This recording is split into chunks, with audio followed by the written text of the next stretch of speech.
Hey, Coach, welcome. So glad you found us on YouTube. Let me know how I can help. As you can see, I've won lots of championships. I've won my fair share of balls behind, run one of the best high school programs in the country, coached a bunch of NBA guys. Let me help you become a better basketball coach. This video is just one small piece. Let me mentor you. TeachHoops.com. Click down below or above. We'll help you do that. It is the one-stop shopping for basketball coaches. But the best part is you get a Yoda, you get a mentor. I will help you. You'll get my personal email address. You will get one-on-one calls, office hours, you name it. We will help you become a better basketball coach. Enjoy. Yeah, give me a Good. All right, go ahead. Shoot Oh, away. I gotta plug you through my other. I gotta put my headphones on. That's all right. How are you? Good. That's good. Oh.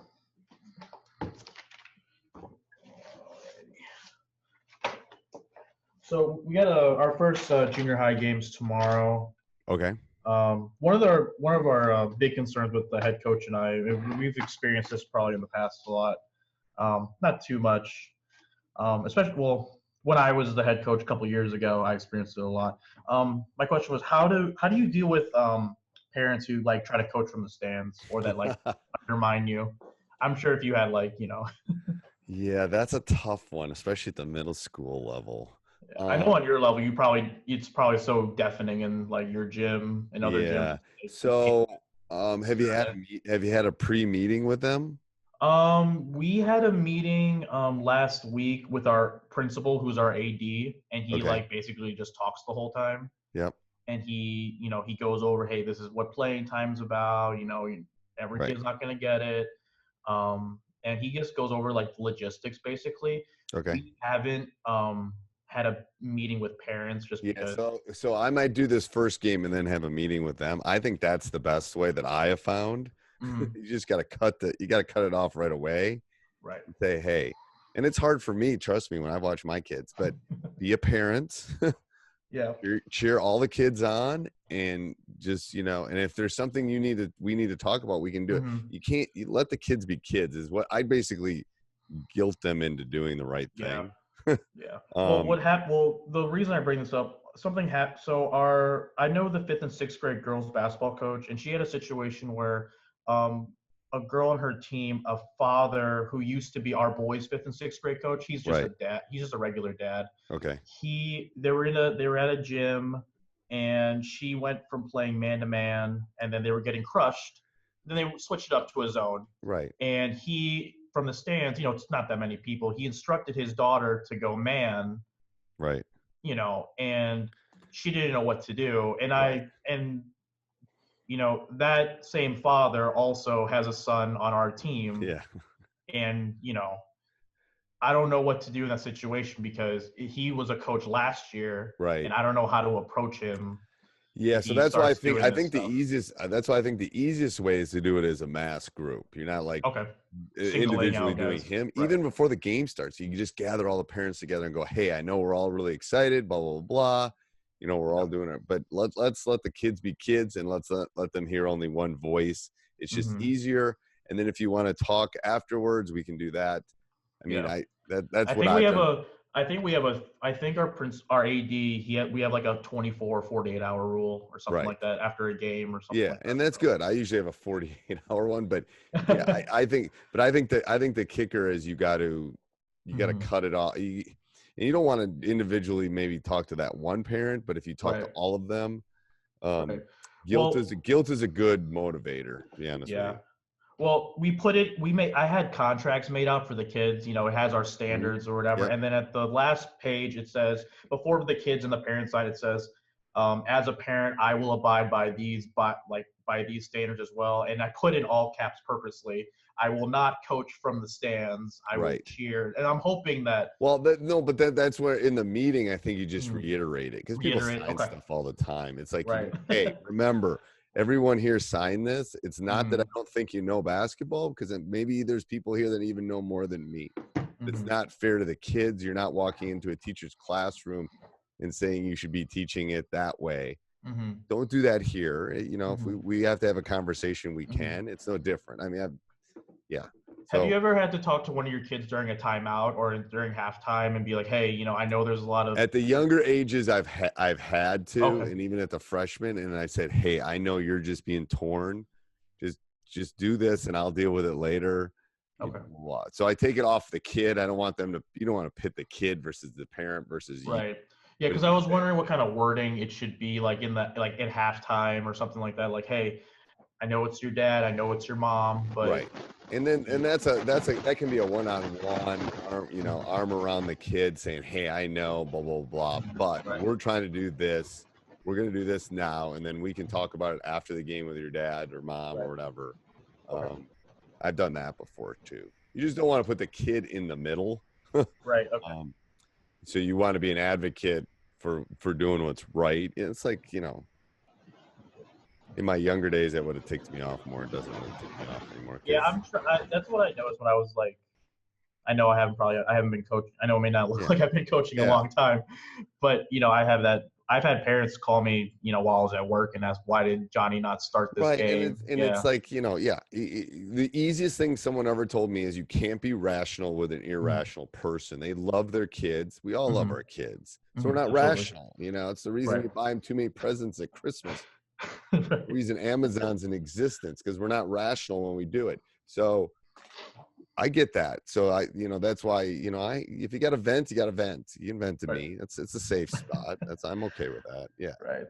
My second question is, when is it a good time to, if you're getting absolutely crushed, if you're playing a man-to-man 2-3 zone or whatever you're playing on the defensive end, when is it a good time, to switch it up? Is it, Uh, I mean, for, do you for, like, for me, it's usually 3 possessions.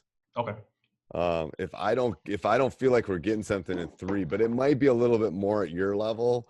Hmm. You might have to play with that exact number. Hmm.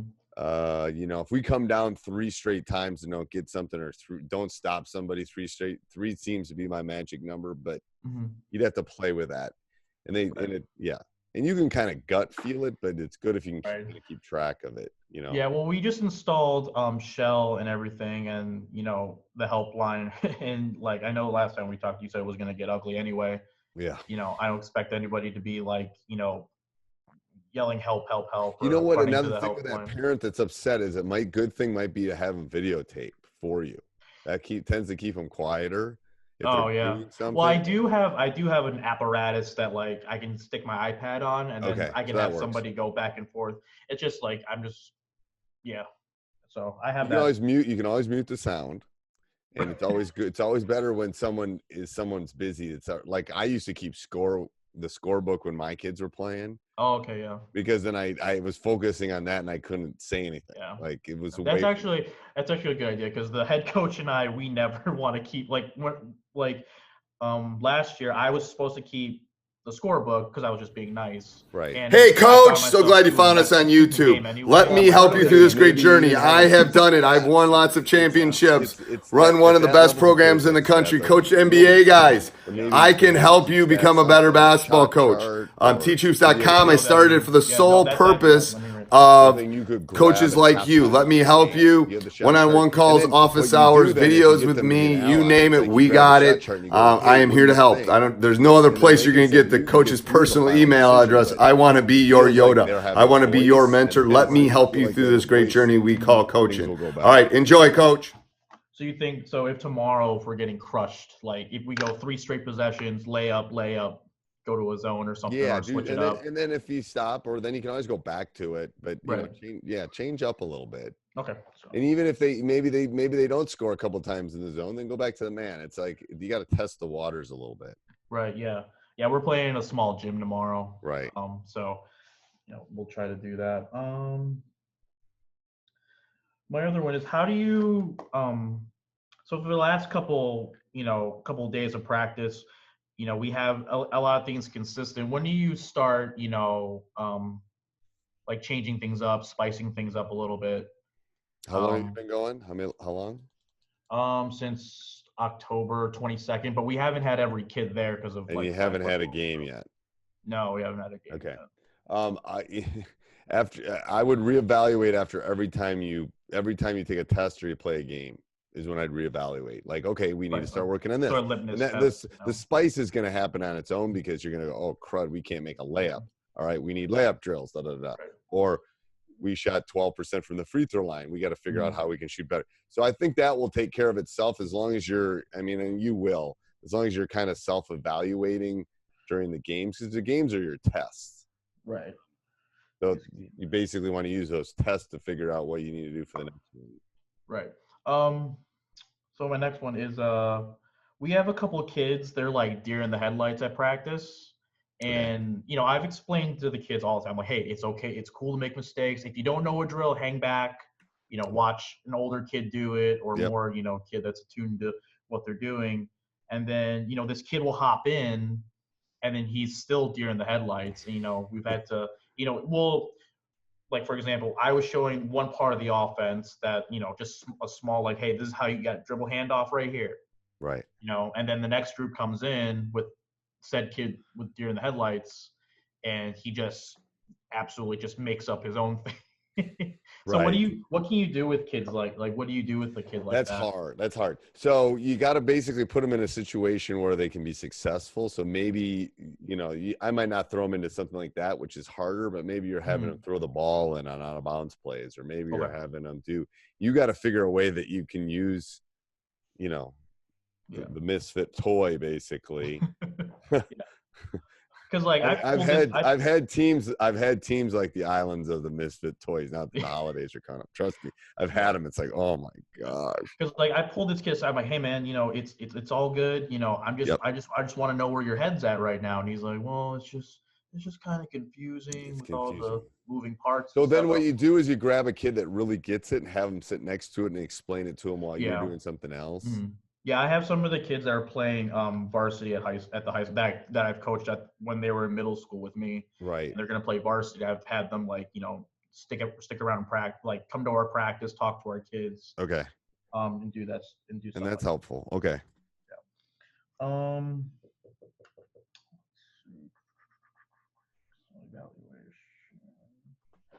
Yeah.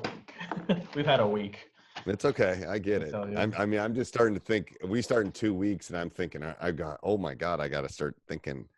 I kind of know up here. I know what I want to do in my practice plan, but it sounds like you know what you're gonna do in all your podcasts and everything. Yeah. Like, oh man, am I gonna? I got it. Well, I got it all spread out. I like know what I'm going to be doing, but I don't know what I'm going to be doing. Does that make sense? Like, yeah, I know I got these 3 things, but then I got all the pieces. Now I got to put the pieces into a puzzle to kind of figure out how it's going to work in that time window that I get. So, I get that. It's just, I think in one of your podcasts you said that you like go week by week now instead of planning. You do that with your staff.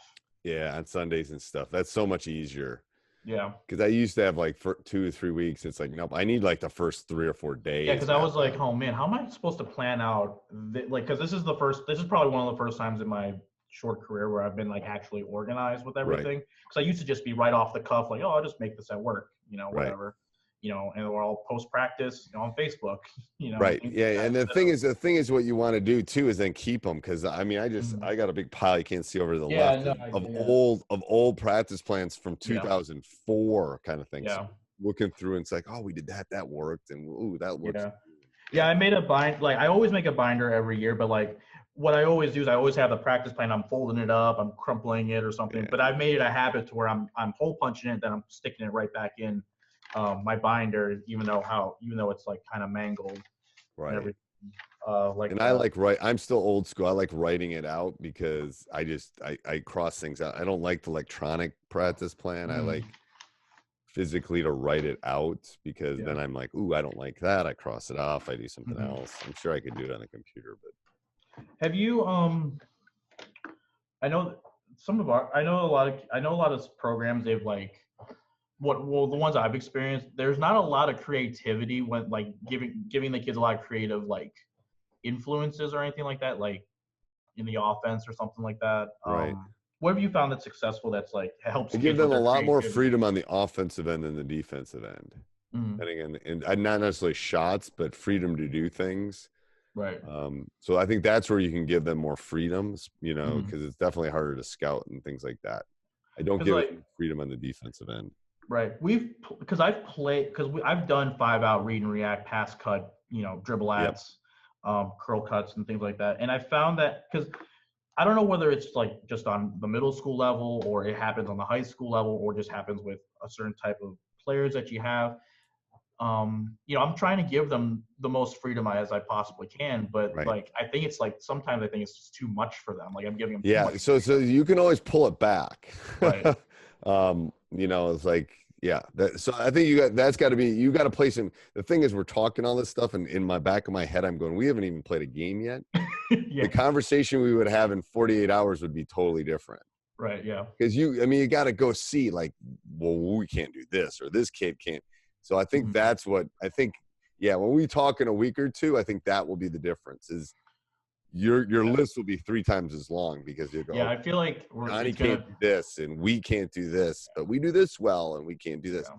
So we're talking about stuff that I don't think we got to wait and see till after you play. Yeah, yeah, we have 2. I think we have a game. We have a game tomorrow, and Okay. there's a game on the 7th, but I can't be there because I have night class that I have to go to. Okay. And so the head coach is going to be left. Well, I got to go, but I'm doing Okay. office hours next Sunday. So jump cool. on office hours and just let me know what happens. Okay. Okay. Excellent. Perfect. All right. Thanks, Coach. Bye. Hey, Coach. Hope you enjoyed the video. Make sure you go over and check out teachhoops.com up above and down below. Let me help you win championships just like me. Lots of rings. Teachhoops.com is a community. It's mentoring for me, one-on-one calls, office hours, you name it. We'll help you. And lots of resources. So make sure you go over and check it out. Let me know how we can help you become a better basketball coach.